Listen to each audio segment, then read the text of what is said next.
Bismillahirrahmanirrahim. Assalamualaikum warahmatullahi wabarakatuh. Bertemu lagi dengan saya Farhaini, guru pendidikan agama Islam dan budi pekerti di SMA Negeri 1 Palembang. Pada video pembelajaran kali ini kita akan membahas tentang menjauhi pergaulan bebas dan perbuatan zina. Selamat menyaksikan dan semoga bermanfaat.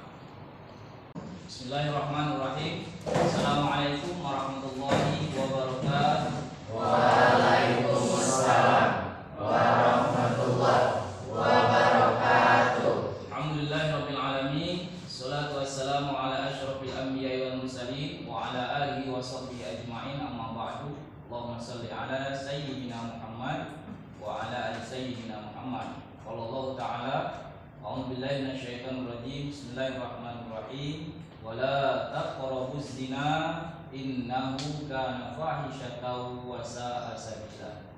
Shadaqallahul azim. Pertama, mari kita bersyukur pada Allah Subhanahu wa taala atas segala nikmat yang telah diberikan kepada kita sehingga kita masih dapat melanjutkan aktivitas belajar mengajar kita dalam keadaan sehat wal afiat. Selanjutnya, sering Bapak sampaikan dan Bapak ingatkan, bersyukur itu tidak cukup dengan alhamdulillah saja, ya. Tapi syukur itu harus dibuktikan dengan perbuatan, dengan beribadah. Nah, yang kita lakukan sekarang ini belajar, ibadah bukan? Ibadah. Nah, bahkan belajar itu merupakan salah satu ibadah yang utama. Ya, belajar itu ibadah utama. Kenapa dikatakan utama? Ya, salah satunya contoh misalnya belajar itu pahalanya besar. Bahkan kalau dalam sebuah hadis itu dijelaskan oleh Rasulullah, orang yang menuntut ilmu, apalagi menuntut ilmu agama, itu pahalanya sama seperti pahala orang berjihad di medan perang. Ada lagi hadis lain mengatakan misalnya orang yang dari rumah berangkat menuju ke satu tempat untuk menuntut ilmu, didoakan oleh ribuan malaikat. Bukan hanya malaikat ternyata, termasuk makhluk-makhluk Allah yang lainnya, sampai dikatakan dengan detil dalam hadis itu, bahkan ikan-ikan yang ada di lautan itu pun ikut mendoakan orang yang menuntut ilmu.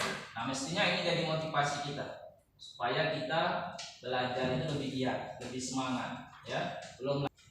Kemudian salawat dan salam mari kita sampaikan kepada Rasulullah Muhammad sallallahu alaihi wasallam.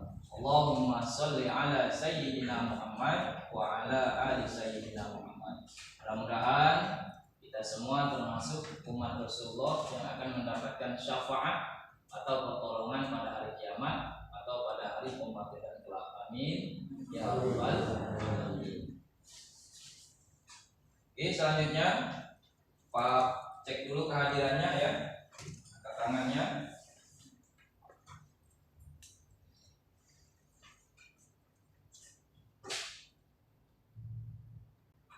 Aziz Elina, Muhammad Farel, Muhammad Raditya, Muhammad Fayad. Ya, anak, sebelum kita memulai materi, ya, untuk mengawali kegiatan belajar mengajar kita pada hari ini supaya mendapatkan manfaat, berkah dan ridho dari Allah, maka kita awali kegiatan hari ini dengan berdoa. Berdoa wahid isnin salasa. A'udzu billahi minasy syaithanir rajim. Bismillahirrahmanirrahim. Oke, anak-anak, untuk hari ini materi pelajaran kita, ya, yaitu bab 6, ya. Judulnya menjauhi pergaulan bebas dan perbuatan zina untuk menjaga harkat dan martabat manusia, ya. Coba sekarang Bapak tanya dulu, apa arti pergaulan bebas? Ya.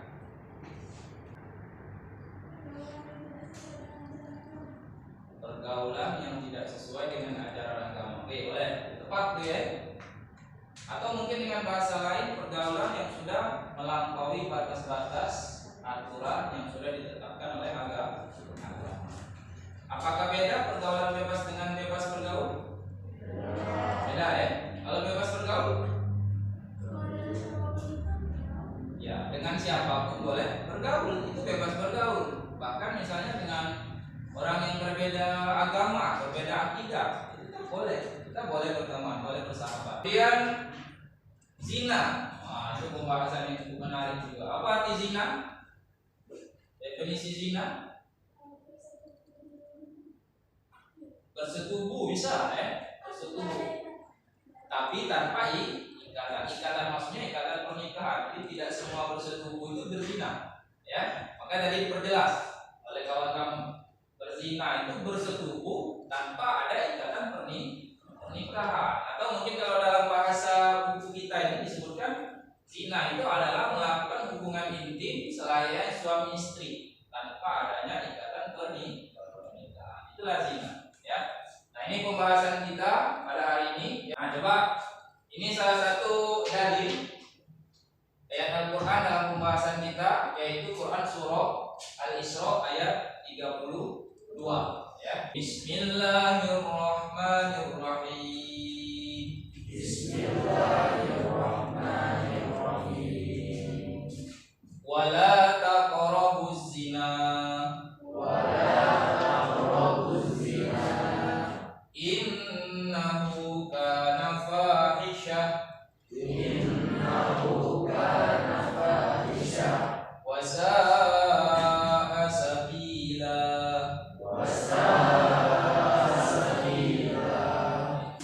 Wala taqrabuz zina. Janganlah kau dekati zina. Memang di situ bahasanya jangan dekati.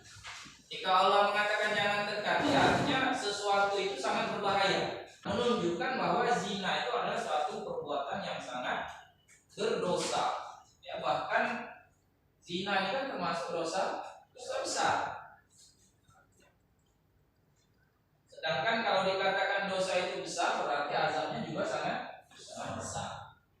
Kemudian juga bahkan kenapa Allah melarang melakukan zina? Kalau orang melakukan zina, artinya dia melakukan dosa besar, maka azabnya pun besar. Sedangkan Allah itu sangat sayang dengan makhluk-makhluknya ini, terutama manusia ini. Dari awal Allah sudah mencegah jangan sampai orang melakukan zina, karena kalau zina akan diazab.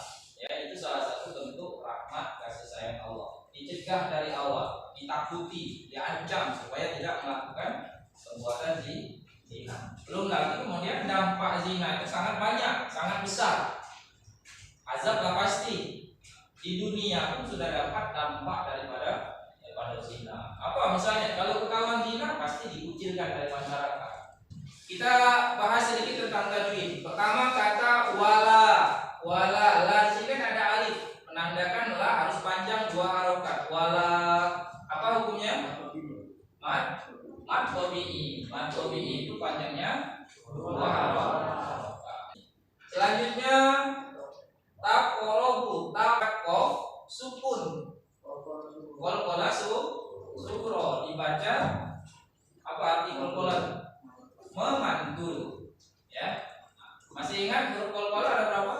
5 huruf yang ketika sukun atau disukunkan dibaca mantul itu ada 5. Ba, jim, dal, lo, ko. Atau biar mudah ingatnya baju di ko. Itu qalqala, ya.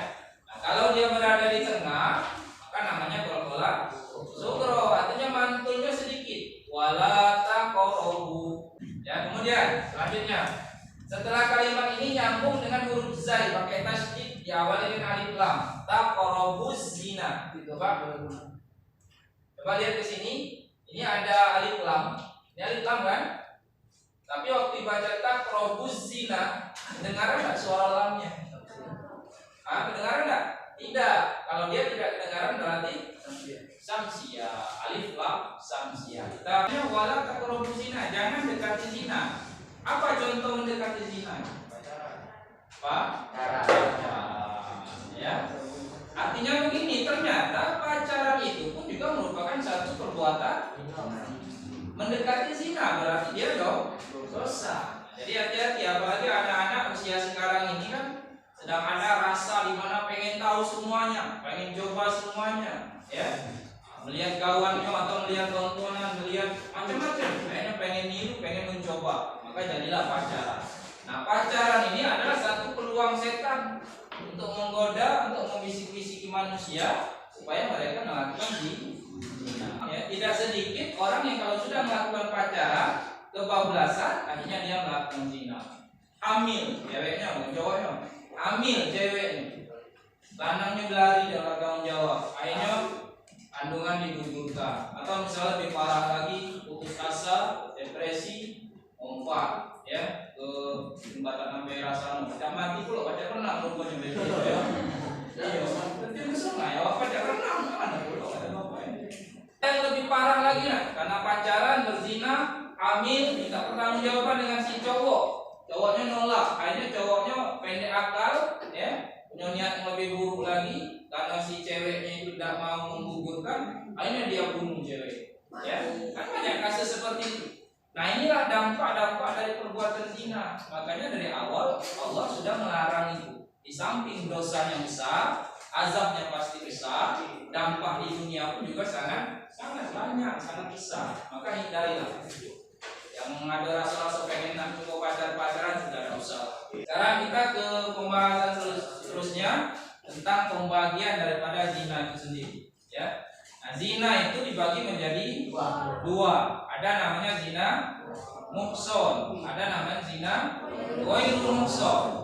Ada yang tahu apa itu zina muhson?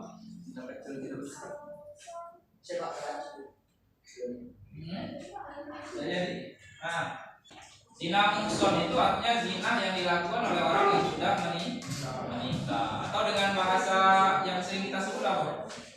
Selingkuh itu zina muhson. Kalau zina ghairul muhson, zina yang dilakukan oleh orang yang masih lajang, bujang atau gadis. Sekarang pertanyaannya, kenapa dibedakan? Karena beda juga hukumannya. Kalau zina muhson apa hukumannya? Kalau zina muhson hukumannya dirajam. Dirajam itu kan ditanam sampai setengah badan atau sampai dado, bila perlu sampai leher biar tidak gerak lagi, ya. Kemudian dilempari dengan batu sampai mati. Kalau zina ghairul muhson, dia dicambuk 100 kali, kemudian diasingkan 1 tahun. Nah, sekarang Pak mau jelaskan, mau luruskan, jangan sampai kita orang Islam salah pemahaman. Karena Pak sendiri pernah bahkan sering dengar orang Islam sendiri mengatakan bahwa hukum Islam itu jauh, padahal dia Islam. Nah, ini biasanya karena ketidakpahaman tentang hukum Islam itu sendiri, ya. Oke, sepintas kelihatannya hukum itu kejam, tapi ternyata di balik itu, inilah ternyata bentuk rahmat kasih sayang Allah. Kenapa Pak katakan begitu? Ternyata ketika orang melakukan zina, kemudian dia dihukum dengan hukuman yang berat itu, dilaksanakan hukumannya di dunia, maka ketika nanti di akhirat dia tidak lagi dihukum. Itu untungnya. Sebaliknya, kalau dia melakukan zina, tapi di dunia dia lolos, tidak dirajam atau mungkin tidak dicambuk tadi kan? Nah, maka di akhiratlah dia akan menerima siksaan itu tadi. Sekarang Pak tanya, lebih berat mana hukuman di akhirat dengan di dunia? Di akhirat. Kalau di dunia taruhlah misalnya dirajam sampai mati, paling-paling seminggu lah minggu kan? Tapi setelahnya selesai, cuma seminggu. Nah, Allah itu itulah lihat bentuk kasih sayang Allah. Dari awal lah dikasih tahu jangan dekati zina, masih ngelakuin zina juga. Maka ditawarkan dengan bentuk yang lain. Kamu siap dihukum di dunia, taubat dan hukum di dunia. Selesai, ya akhirat tak dihukum lagi. Ya, itu diinformasikan dalam Al-Quran dan di dalam hadis. Ini salah satu bentuk rahmat kasih sayang Allah. Jadi maksud Bapak, jangan lagi kita orang Islam ini mengatakan bahwa hukum Allah itu kejam, tapi justru itulah bentuk kasih sayang Allah. Nah, jadi anak-anak, inilah materi kita pada hari ini tentang menghindari atau menjauhi pergaulan bebas dari perbuatan zina ini, ya. Nah, tinggal kita harus ambil kesimpulan di sini. Poin pertamanya barangkali satu, ya, bahwa zina itu adalah dosa besar. Kalau dosa itu besar, maka azabnya pun besar. Yang kedua, dampak zina. Dampak zina itu juga sangat besar. Bukan hanya di akhirat, bahkan di dunia pun dia sudah menunjukkan dampak akibat yang sangat besar. Ya, menanggung malu. Yang menanggung malu bukan pelakunya saja, termasuk keluarganya. Termasuk nanti anaknya pun kena imbasnya. Anak yang lahir dari perbuatan zina itu, cewek pula misalnya kan, dia tidak bisa dibinkan atau dibintikan kepada bapaknya. Mati bapaknya kaya misalnya, dia tidak bisa dapat harta waris. Jadi banyak sekali dampak. Dampak lain apa misalnya? Kalau orang pelaku zina itu biasanya diazab oleh Allah di dunia itu, diberikan penyakit.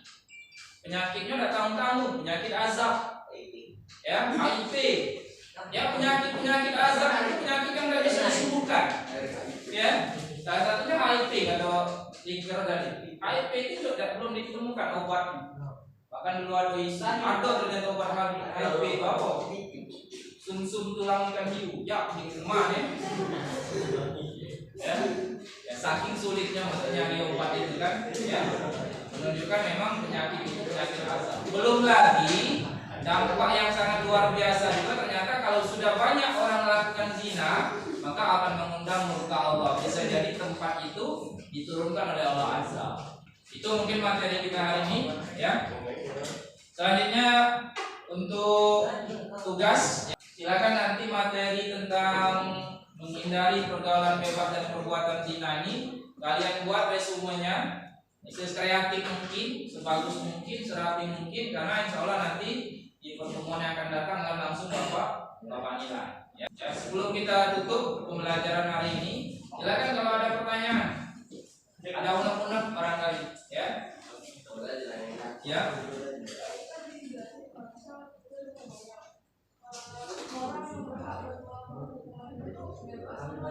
Oke, jadi pertanyaan kawannya, zina itu kan kalau di negara Islam kan ada hukumannya. Nah, siapa orang-orang yang menghukum itu? Apakah sembarang orang bisa menghukum atau memang ada orang-orang tertentu? Nah, di dalam Islam itu ternyata juga tidak sembarang dalam menegakkan hukum. Ada prosedur yang sangat ketat. Seperti sebelumnya kan kita bahas misalnya tentang prosedur pengakuan dulu, harus ada saksinya, harus ada buktinya. Ketika memang sudah dipastikan orang itu berzina, baru dijatuhilah dia hukuman sesuai dengan porsinya. Nah, kemudian orang yang menghukum ini, siapa orang yang menghukum? Kalau dalam Al-Quran itu dikatakan, misalnya tentang hukuman zina muhsan, siapa yang melempar itu? Hanya orang-orang beriman saja. Tidak boleh orang-orang kafir melempar misalkan, tidak boleh. Ya, jadi orang beriman misalnya lewat, nah kalau lagi dirajam misalnya, dia lewat di situ, maka dia ambil batu lempar, tidak boleh kesian, karena justru dia melakukan itu adalah bentuk kasih sayang juga perintah Allah. Ya. Nah, yang mencambuk itu juga bukan orang sembarangan, tapi memang ada orang yang ditunjuk oleh pengadilan, istilah kata itu sebagai algojonya. Ya, jadi dia sudah dilatih, dia sudah tahu standar pukulannya. Ya, demikian saja ya materi hari ini. Insya Allah kita bertemu lagi pada pertemuan yang akan datang dalam keadaan sehat walafiat. Ya, kita tutup dengan doa. Seperti biasa kita baca doa kafaratul majelis. Ya. Oke, kita berdoa ya, tangannya diangkat. Kita membaca doa kafaratul majelis. Kata Rasulullah, tidak bangun seseorang itu dari tempat duduknya kecuali digugurkan oleh Allah dosa-dosanya ketika dia membaca doa kafaratul majelis. Makanya baca doa dengan khusyuk, ikhlas. Mudah-mudahan kegiatan hari ini bermanfaat, dapat ridho. Sekaligus kalau kita punya dosa-dosa, insya Allah dosa-dosa itu pun berguguran. Doa wahid isnin salasa. Bismillahirrahmanirrahim. Subhanakallahumma wa bihamdika asyhadu an la ilaha illa anta astaghfiruka wa atubu ilaik. Alhamdulillahi rabbil alamin. Oke, demikian saja pertemuan hari ini. Mudah-mudahan berkah dan bermanfaat. Ya, sampai bertemu di pertemuan yang akan datang dalam keadaan sehat walafiat. Amin. Wassalamualaikum.